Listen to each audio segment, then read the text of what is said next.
and again, all speculative. What happens in the comics is, a writer and an artist will team up for a run of a comic, right? And so they'll do 10 issues, 20 issues. I don't know what the typical number is, but and then there's a kind of a reimagining, and sometimes the storyline continues, and sometimes they kind of start again, or they go back in time, or they do different things, and they do, they'll reimagine that character. So if there was to be an opportunity for me to come back as Daredevil, I imagine it would be, like a reimagining of the character in the show. So it'd be this, if they choose me to do it, there's going to be some elements, of course, which are the same, and or they might choose someone else and reboot it all over again and see and just kind of do what they've done with Spider-Man over and over again, which is recast it and start from the beginning, and it still gets the numbers. People still show up to watch it. So, but I imagine it would be kind of like the upgraded version or something. I don't know, something like that. Let's say that there is another Daredevil and you are not cast as that Daredevil. What would be the piece of advice you gave to what actor did get cast as Matt Murdock? I would go down into my basement. I would find my Daredevil mask that I have, and I would hunt them down.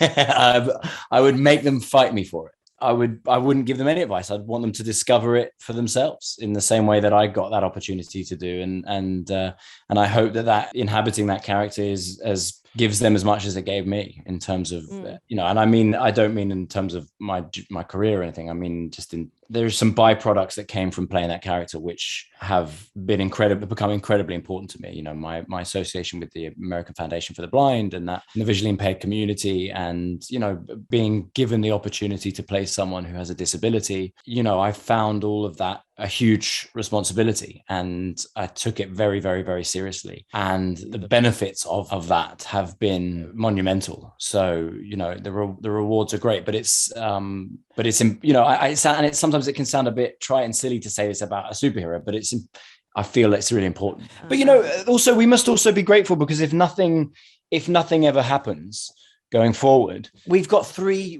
great seasons of television, and we haven't ruined it. You know what I mean? Like, you got to be careful what you wish for. You come back and you end up kind of, it's not as good, or it doesn't quite work, and it's too much time has passed, or whatever it is. These things can happen, and it doesn't quite come together in the same way, and you don't want to taint what you've already got. So if we never come back, then we've also got these 3 great seasons, and our 3rd season was our best reviewed. So we kind of, the trajectory was up, and I for one am tremendously proud and grateful for what we have. So Pessoalmente, eu adoro o Demolidor do Charlie Cox, eu adoro a série do Demolidor, e não tem nada que eu queira mais na vida do que ver o Demolidor no filme do Homem-Aranha. Pode até não ter os 3 Homem-Aranhas, mas eu quero muito que tenha o Demolidor, e a cada dia que passa eu tenho certeza de que ele não vai estar no filme, infelizmente.